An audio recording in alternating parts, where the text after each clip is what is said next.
Para poder trabajar el curso de nivelación medio superior y que ingreses a la preparatoria, vamos a trabajar la materia de biología en 6 unidades.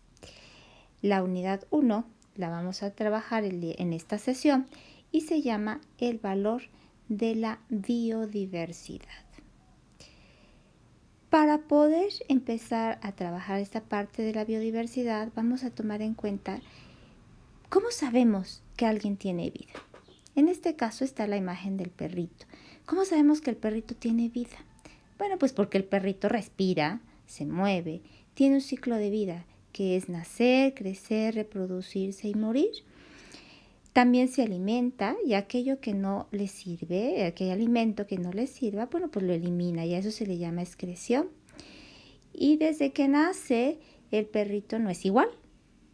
Va cambiando desde bebé hasta que tiene 15 años, 10 años, y a eso se le llama evolución. Cuando escucha el sonido de llaves, ve su correa, reacciona ante diferentes estímulos y a eso se le llama irritabilidad.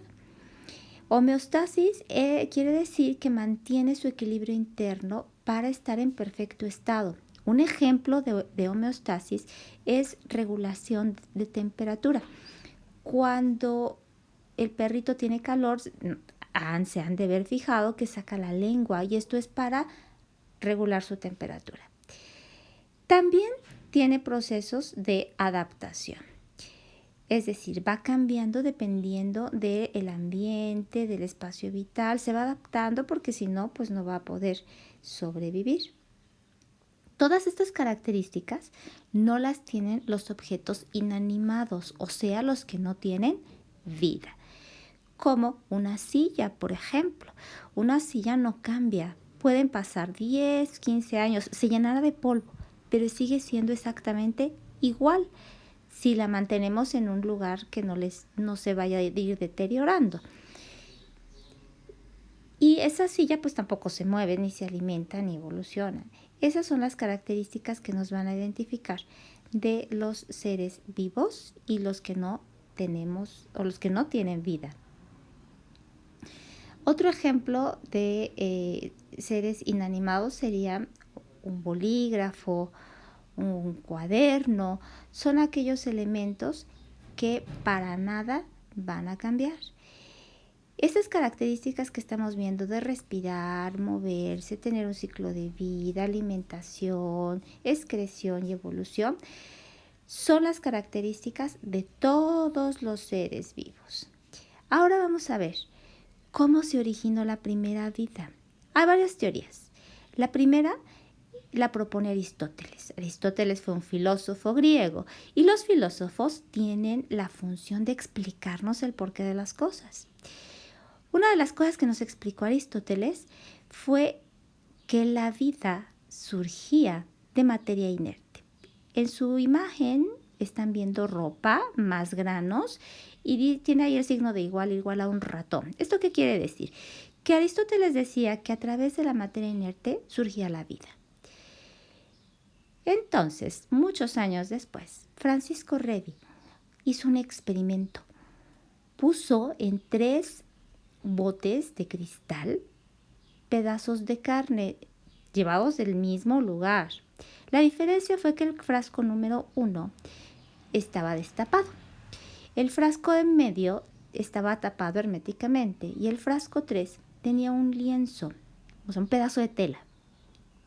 Después de 15 días, lo que Redi observó fue que en el frasco 1, el que estaba destapado, sobre la carne había larvas, moscas y gusanos. En el frasco que estaba hermético no había nada. Y en el frasco que estaba solamente cubierto con la tela, había sobre la tela huevecillos de moscas. Entonces Redi dijo, pues la vida no surge de materia inerte, sino que ya está en el ambiente y solo encuentra los medios óptimos para poder reproducirse. Pero resulta que Redi no utilizó el método científico para hacer su experimentación y entonces no se le dio el reconocimiento. En cambio, Pasteur sí utilizó el método científico, hizo su hipótesis, su experimentación y entonces a él se le dio el reconocimiento. Pasteur fue un médico. Lo que él hizo, que está en la imagen de su lado derecho, es que en un matraz de balón de cristal le aplicó calor al tubo, al cuello, y lo curvió. Y entonces le llamó matraz de cuello de cisne. Puso a hervir ese caldo nutritivo con agar y demás cosas y lo esterilizó. Lo dejó abierto. Y después de 15 días resultó que el caldo seguía exactamente intacto. ¿Qué fue lo que pasó? Pues resulta que metió un hisopo, o sea, como un cotonete largo, en el cuello del matraz y se dio cuenta que ahí había bacterias. Las observó al microscopio y entonces llegó a la conclusión de que la vida no surge de la nada, de materia inerte, sino que ya está en el medio. Y con ello, Pasteur logró anular la teoría de generación espontánea. Entonces, a partir de ese momento, pues esta teoría ya quedó desechada y ya no es tan aceptada como en un principio se creía, que la vida surgía a partir de materia inerte. Hay muchas otras teorías que vamos a trabajar en esta sesión. La siguiente teoría se llama teoría de la panspermia. Esta teoría de la panspermia la propone Arrhenius. Arrhenius fue un químico que investigó la diferencia entre pH y pudo clasificar qué sustancias eran ácidas y qué alcalinas, pero también nos explicó cómo surgió la primera célula. Él tiene la teoría en que un meteorito, obviamente que venía del espacio, estaba infestado quiere decir lleno de esporas, como las que vemos ahí en su imagen, que parece como del lado derecho, que parece como un cheto color azul o gris. Entonces esas microesporas estaban en el meteorito. Cuando el meteorito choca con la Tierra, pues resulta que esas esporas se esparcen en el ambiente y entonces buscan los medios óptimos para poder sobrevivir. Resulta que esta teoría no la podemos ni desechar ni anular, porque se vio hace mucho tiempo que en restos de meteoritos había fósiles de microesporas. Entonces no se sabe si esas microesporas venían ya del espacio o se fueron ir alojando cuando ya chocó el meteorito con la Tierra. Entonces esa teoría, vuelvo a repetir, no se puede ni anular ni verificar. La otra teoría, que es la más aceptada, se llama teoría físico-química. Tiene varios nombres. La otra forma de encontrar esta teoría es quimiosintética o teoría abiogenista. Esta teoría la propone Oparin. ¿En qué consiste? Pues Oparin estuvo analizando y viendo cómo era la época primitiva. Y resulta que en la época primitiva solamente había volcanes, como vemos en su imagen que está del lado izquierdo, y los volcanes pues hacen erupción. Y esas erupciones contienen elementos químicos. Esos elementos químicos es metano, amoníaco, azufre, que se combinaron y esa lava fue llegando hasta el agua, hasta los mares. Entonces, cuando llegó esa lava a los mares, pues se solidificó. Pero los minerales se mezclaron con el agua y resulta que había tormentas eléctricas. Entonces esto permitió que los elementos biogenésicos, carbono, hidrógeno, oxígeno, nitrógeno, fósforo, que ustedes los buscaron en la escuela, en la secundaria, y les dijeron que se llamaban CHOMS, estos elementos biogenésicos se unieron con las descargas eléctricas y formaron biomoléculas, como las proteínas, los carbohidratos, los lípidos y los ácidos nucleicos.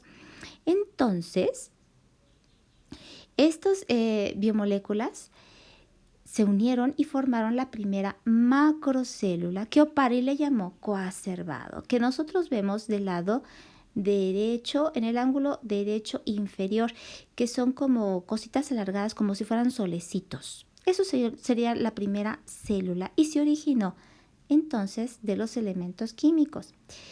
Esto podemos decir que es la teoría más aceptada porque lo repitieron varias personas. Lo repitieron Miller y Urey y lo repitieron Haldane y encontraron, siguiendo la receta de Oparin, le salió exactamente lo mismo. Lo que le salió a Oparin no fue una célula, obviamente. Lo que le salió a Oparin en su matraz, cuando recreó todo esto, a ese matraz le puso metano, amoníaco, lo elevó a la temperatura de las erupciones volcánicas, lo sometió a descargas con electrodos y lo que él obtuvo en ese matraz fueron los monómeros de las biomoléculas. Un monómero es la molécula más pequeña, el antecesor, como los tatarabuelos de las proteínas, los carbohidratos y los lípidos. Entonces lo que Oparin encontró fueron aminoácidos, monosacáridos, ácidos grasos y nucleótidos. Y después ya Oparin se apoyó en la teoría celular que dice que todas estas células están hechas de estos elementos o biomoléculas orgánicas e inorgánicas. Y así fue como él explicó el origen de la primera célula que se llamó coacervado. Y si ustedes vuelven a hacer este experimento, que probablemente lo hagan cuando entren a la preparatoria, en la clase de biología, pueden hacer ese experimento y efectivamente lo que ustedes van a obtener en su matraz, si siguen toda la receta de Oparin, van a obtener monómeros, van a obtener aminoácidos, ácidos nucleicos, monosacáridos y ácidos grasos. Entonces, esto vuelve a confirmar por qué la teoría físico-química es la más aceptada. Recuerden que las teorías son las últimas, es la última parte del método científico y cuando se repite constantemente ese mismo experimento bajo las mismas circunstancias y sale exactamente lo mismo, pues se considera como una ley o un principio. Y esta es la forma a través de la cual pues se justificó el por qué la teoría físico-química es la más aceptada. Muy bien, entonces, ya vimos cómo se diferencia alguien que tiene vida y alguien que no. Ya vimos cómo surge la primera vida. Ahora vamos a ver si esa mi primera vida siempre fue igual. La imagen que tienen ustedes es una línea del tiempo de el perro. El perro no siempre fue así. Si ustedes se fijan de su lado izquierdo, parece como una rata lo que está ahí, con una cola larga, larga, larga. No es una rata, es el tatarabuelo del perro. Y fíjense cómo fue evolucionando hasta llegar a el lobo y de ahí pues ya se derivan todas las especies de perros que conocemos. Esta línea del tiempo nos marca los cambios ordenados y graduales de los seres vivos, que en este caso es el perrito, que se dan en un periodo de tiempo específico y a esto le llamamos evolución. Entonces, una de las primeras cosas que vamos a estudiar en esta sesión es la explicación de cómo evolucionan los seres vivos de acuerdo a Darwin. Y Darwin explicó que los seres vivos se tienen que adaptar al alimento, al espacio vital y a la reproducción. Y eso lo escribió en un libro que se llamó ese libro El origen de las especies. Y lo escribió pues porque Darwin le gustaba mucho viajar. Darwin era un naturalista que le gustaba mucho viajar. Y en una ocasión se fue a viajar a Ecuador, a unas islas que se llaman Galápagos. Y ahí estuvo observando a los seres vivos y vio mucho su comportamiento, su forma. Y entonces de todo eso pues escribió un libro que se llamó El origen de las especies y en ese libro hay una teoría. Y esa teoría se llama teoría de selección natural. Esa teoría de selección natural nos dice que los seres vivos mejor adaptados son los que van a sobrevivir. Ahí observó a unas aves que se llaman pinzones, que son estos pajaritos que vemos aquí, que es la misma especie, pero son diferentes, ¿ya se fijaron? De su lado izquierdo está el pajarito con un pico muy largo, y este está más chiquito. El de en medio tiene su pico rectangular y el del lado derecho tiene su pico chato y grueso. Pues resulta que estos pinzones se adaptaron a su alimento. No todos comían lo mismo, de eso se fijó Darwin. El pajarito del pico largo y delgadito se alimentaba del néctar de las flores. Entonces necesitaba tener un pico más estrecho para poder alcanzar y chupar ese néctar. El pajarito de en medio comía semillas y el pajarito de la derecha comía peces.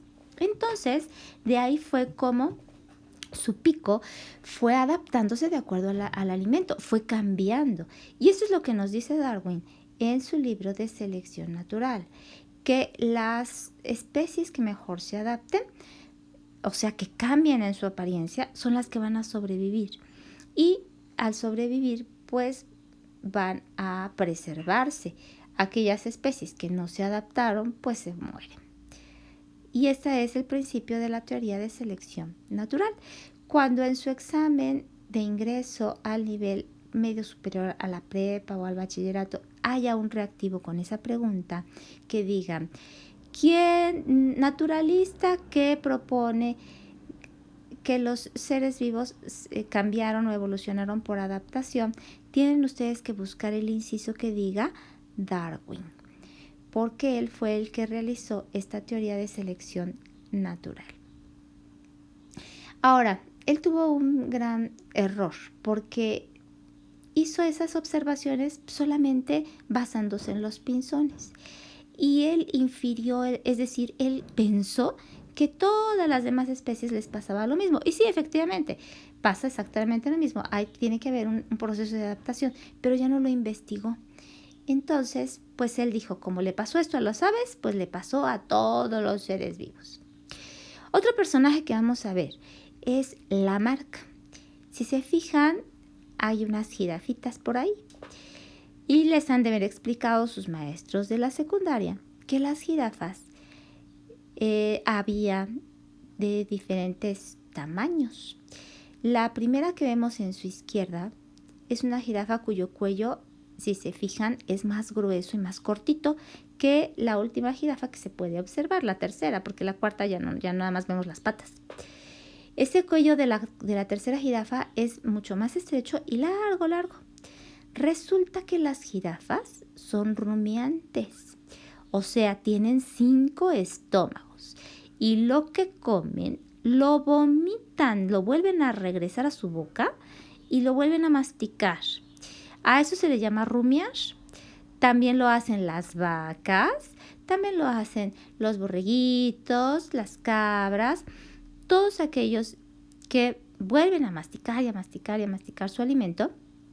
Se les llama rumiantes, como los camellos también, y tienen 5 estómagos. Entonces, todos esos rumiantes son herbívoros.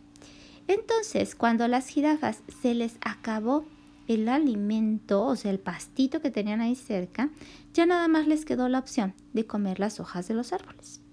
Por lo tanto, se tuvieron que estirar más para poder alimentarse. Usaron más su cuello y eso generó que se desarrollara más. Y es los 3 principios que pone Lamarck para esta teoría de uso y falta de uso.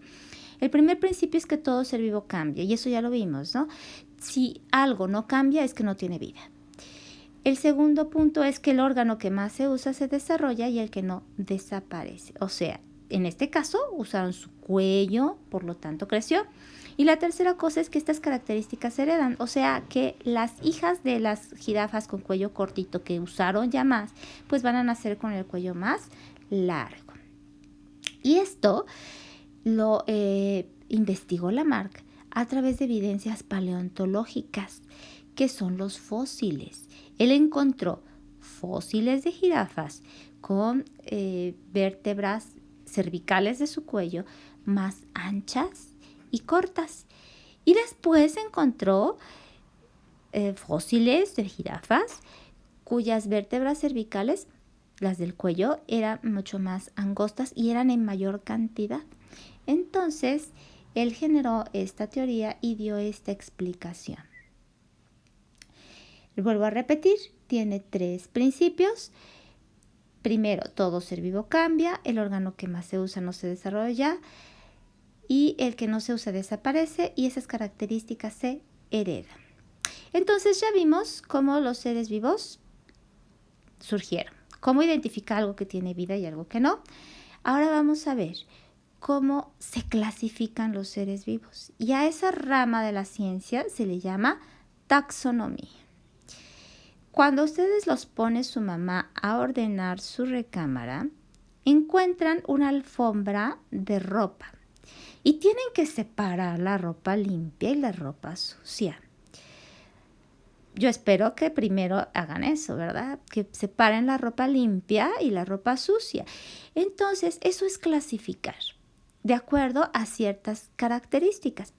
Eso es lo que hicieron estos 4 personajes que vemos aquí. El primero que vamos a ver es Aristóteles. Ya les platiqué que Aristóteles es un filósofo. Y él dijo, pues solamente hay 2 tipos de seres vivos. Unos que son animales y otros que son plantas. Y los animales hay varios tipos.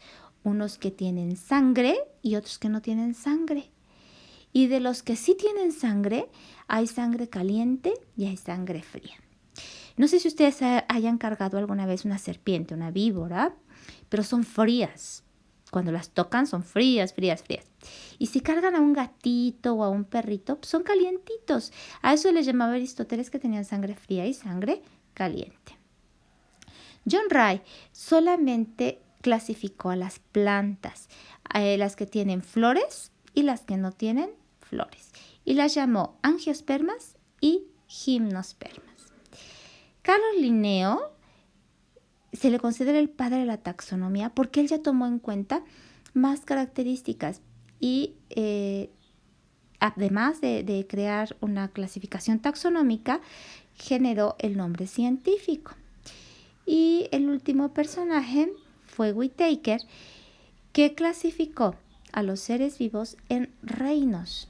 Hay 5 reinos: animal, vegetal, protista, fungi y monera. En la preparatoria van a ustedes a estudiar un 5.º personaje de clasificación que se llama Carl Guzy, que es el más reciente, y él clasifica a los seres vivos en dominios, pero no es necesario ese conocimiento para preparar este examen. Entonces, nos vamos a basar primero en Carlos Linneo, que fue el que hizo como que más amplia la clasificación taxonómica. Y él clasificó a todos los seres vivos en 2 reinos, el reino animal y el reino vegetal. Y aparte, estaban todos los animales, pero resulta que también dijo, bueno, pues hay animales que tienen columna vertebral y hay otros que no. Hay animales que nacen del huevo y otros que nacen de su mamá. Entonces creó niveles taxonómicos. Esos niveles taxonómicos es la característica propia que tienen cada ser vivo. De su lado izquierdo está la clasificación taxonómica y el primer universo grande es el reino. Les puse la clasificación taxonómica del perrito, que pertenece al reino animal. El filum es chordate, o sea, cordados, es decir, vertebrados. Su clasificación es Mammalia, que quiere decir mamíferos, orden carnívoros, familia Canidae, género Canis y especie Lupus. Si se fijan, son palabras raras, ¿no? No son palabras ni en español ni en inglés. Son latinas, es latín. Abajo dice nombre científico, que es otra cosa que creó Carlos Linneo, el nombre científico.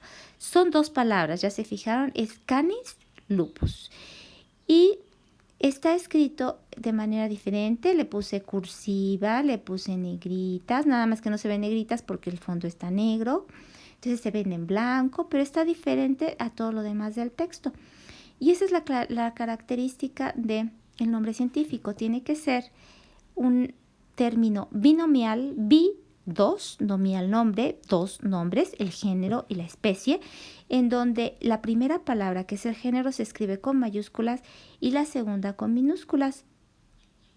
Es un término en latín y es universal. ¿Qué quiere decir esto? Que vayamos al lugar donde vayamos, hablen el idioma que hablen. Si nosotros decimos Homo sapiens, saben perfectamente que nos estamos refiriendo al ser humano. Entonces, esta es la función del nombre científico, universalizar el conocimiento.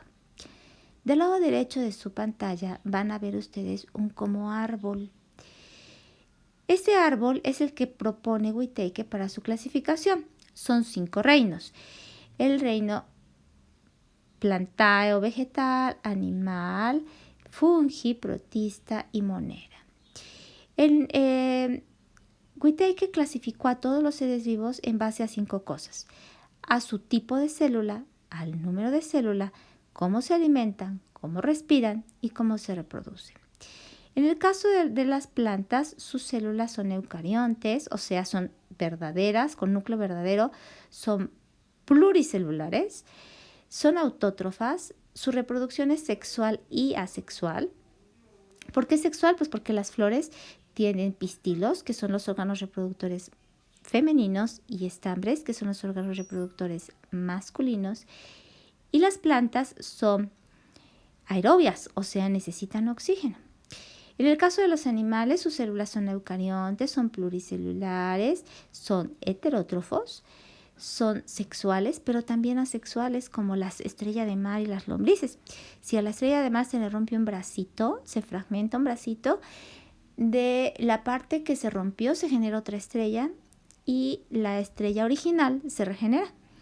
Y las lombrices de tierra, las que hay en las macetas de sus casas o en los jardines de sus casas, si ustedes las cortan, las parten, se les regenera la otra parte a la lombriz, porque resulta que de cada anillo que tiene 8 anillos, y de cada anillo, en cada anillo, hay un corazón y un tubo digestivo.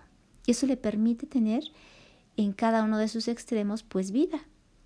Entonces la otra parte se regenera, les sale lo que le faltó, y de esa forma se reproducen. Por eso su reproducción es asexual.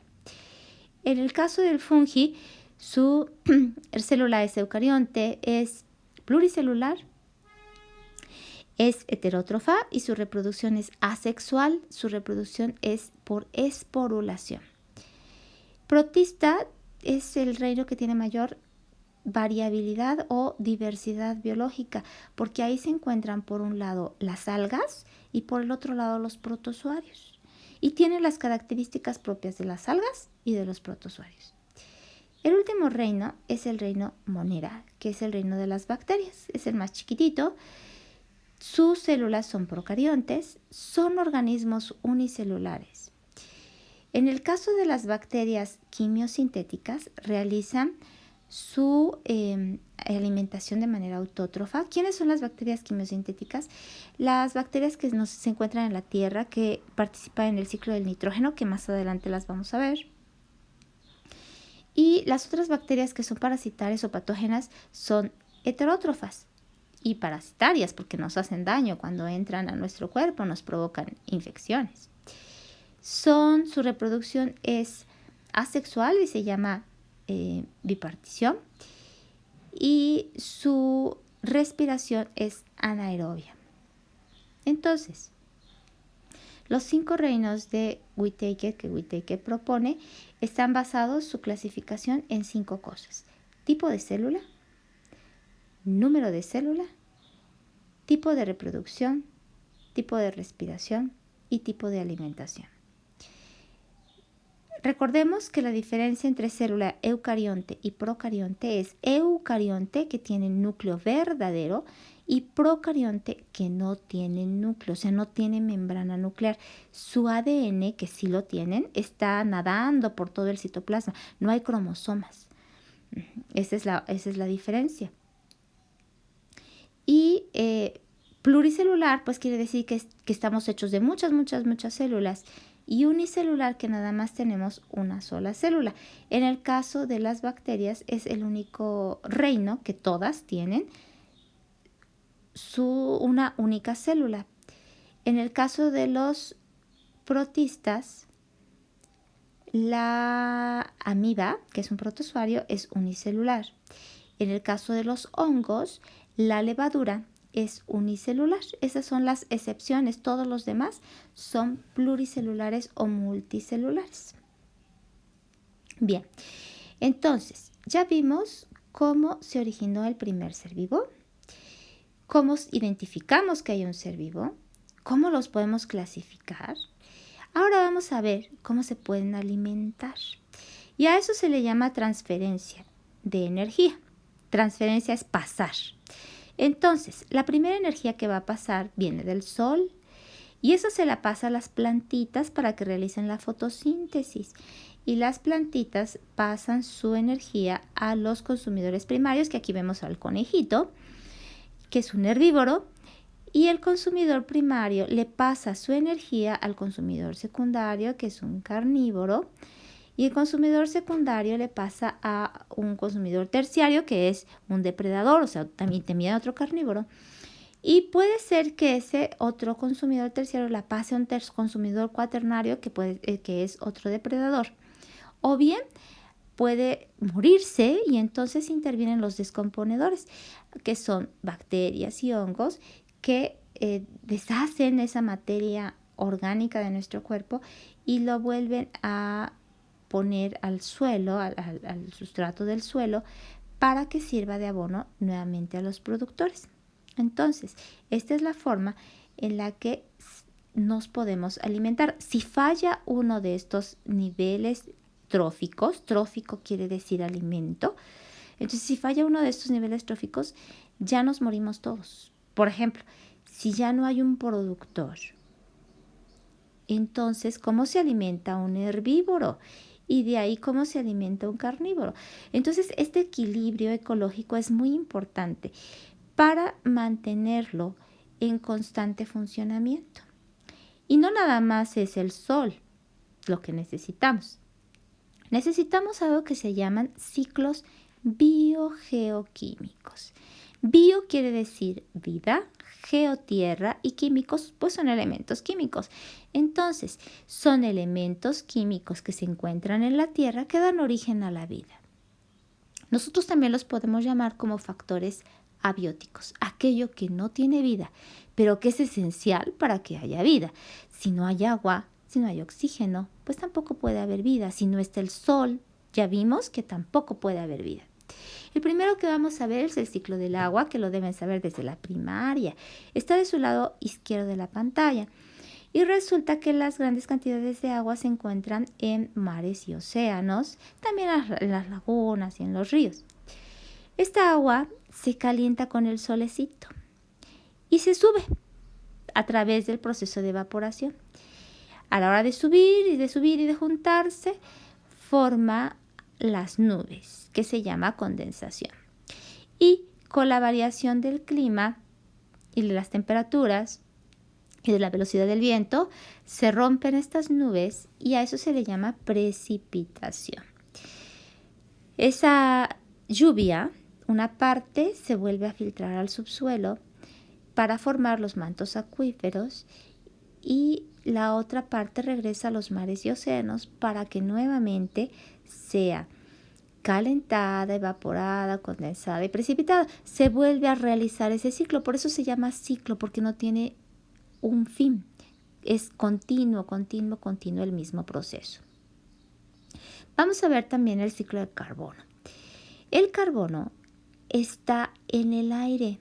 El aire es una mezcla de gases. Uno de los gases que tiene es el dióxido de carbono. ¿Qué le sirve a las plantitas? Que aquí lo vemos como un arbolito. Este arbolito tiene hojas. Y en las hojas hay unos poros, unos hoyitos que se llaman estomas. Por las estomas entra ese aire a una estructura de las células vegetales que se llaman cloroplastos. Y estos cloroplastos realizan un proceso que se llama fotosíntesis, a través del cual en la fase luminosa se libera oxígeno.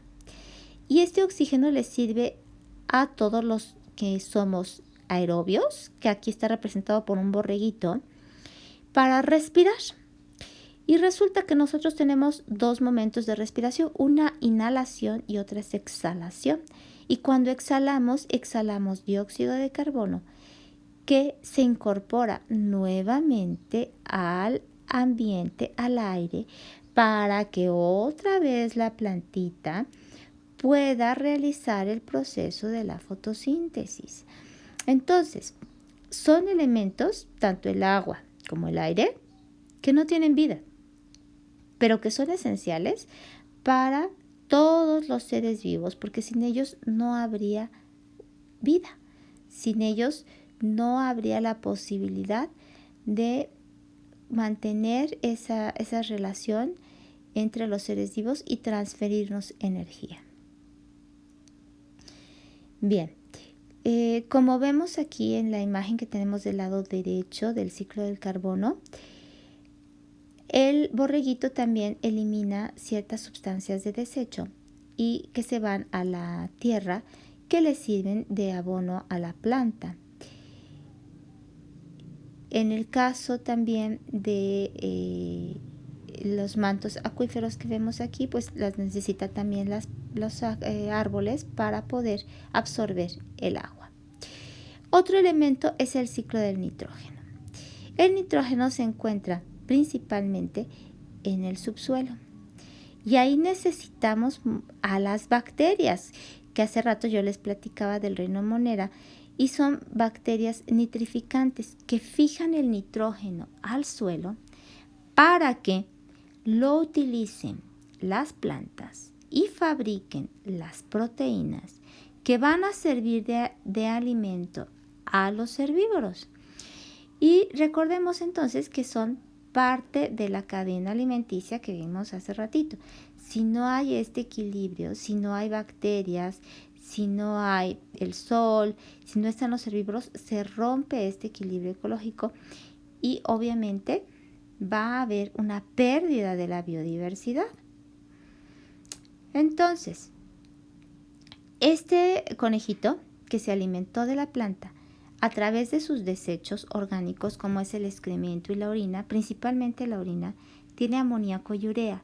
Ese amoníaco y urea vuelve al suelo en forma de nitrógeno para que las bacterias fijadoras del nitrógeno nuevamente lo pongan y sirva de abono a las plantitas. Y todo esto, más el clima que tenemos, más la temperatura, nos permite tener una biodiversidad en México. México es un país megadiverso. ¿Qué quiere decir esto? Pues que tiene una gran variedad de vida debido al clima que nosotros tenemos, a la posición que se encuentra geográfica en el Ecuador. Resulta que tenemos bosques, matorrales, selvas, pastizales, manglares, y México es uno de los primeros lugares en reptiles, y también es importante en los mamíferos. ¿Por qué razón? Pues porque cada uno de estos ecosistemas tiene variabilidad en cuanto a clima de factores abióticos, y esos factores abióticos determinan qué tipo de flora y fauna, o sea, qué tipo de factores bióticos van a habitar en cada uno de estos ecosistemas. Bio quiere decir vida y diversidad, variedad. Entonces México tiene una gran variedad de vida. Y vuelvo a repetir, gracias a la variación que hay de climas. Y podemos encontrar entonces toda una serie, una gama extensísima de ecosistemas. Sin embargo, se están perdiendo. Y se están perdiendo pues por la presencia del ser humano. En las gráficas pastel que tenemos, que son como unos circulitos, la parte morada son las amenazas que hay de peligro de extinción.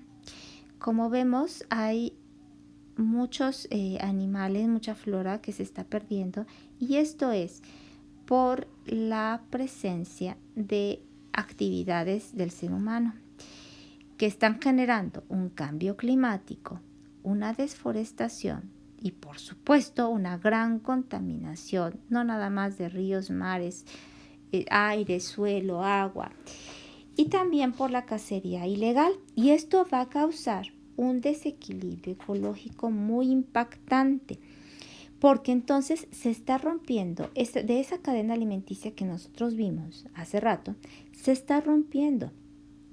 porque ya el sol ya no está llegando con la misma intensidad, porque ya no está viendo los productores, que son las plantitas, ya está habiendo problemas. ¿Por qué? Pues porque a lo mejor por el proceso de urbanización están quitándose ciertas zonas para poder poner en lugar de pastizales, en lugar de pradíos, pues edificios. Entonces esto está causando un desequilibrio ecológico, como vemos ahí en la imagen de la tierra que la está destrozando un personaje ahí, un trabajador, y lo estamos destrozando justamente por el proceso de la desurbanización. Entonces, se está pensando en realizar una equidad a través del desarrollo sustentable. ¿Qué es el desarrollo sustentable? Pues es el uso racional de los recursos naturales para que no haya tanto impacto ambiental. Es decir, podemos utilizar esos recursos en nuestro favor sin dañarlos. Para ello, en 1992, en la Cumbre de la Tierra, que fue una reunión que se tuvo en Río de Janeiro, participaron 180 países, tuvieron como objetivo conservar y preservar la diversidad en nuestro planeta. México participó y firmó acuerdos que se llamaron Acuerdos de Conavio, Comisión Nacional para el Uso y Conocimiento de la Biodiversidad. Y entonces se crearon áreas naturales protegidas. Y estas áreas naturales protegidas pues van a generar la administración de ecosistemas como desiertos, como lagunas, como arrecifes, para generarles una buena preservación. Y fue ahí donde surgió el ecoturismo, en donde permiten a la gente tener contacto con la naturaleza de manera responsable. Tienen que tener una cuota para poderles dar este mantenimiento a este tipo de ecosistemas, y con ello pues poder mejorar y mantener el equilibrio ecológico de nuestro planeta para preservar también pues a la especie, no nada más humana, sino la de todos los seres vivos. Bien, con esto termino la unidad número 1.